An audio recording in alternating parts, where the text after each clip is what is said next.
The perils and peculiarities of a super sneeze. What's the worst that could happen with a super sneeze? Let's find out. Did you know that a super powerful sneeze can shoot out air at speeds of up to 160 kilometers per hour? That's faster than most cars on the highway. Now, imagine the chaos: glasses flying off, food spilling, and, if you're really unlucky, a pulled neck muscle. But wait, there's more. If you try to hold it in, the pressure could backfire, literally.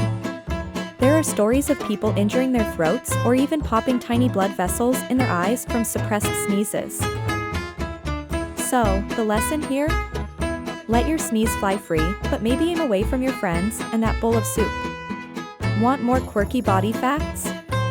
Hit subscribe for more fun insights.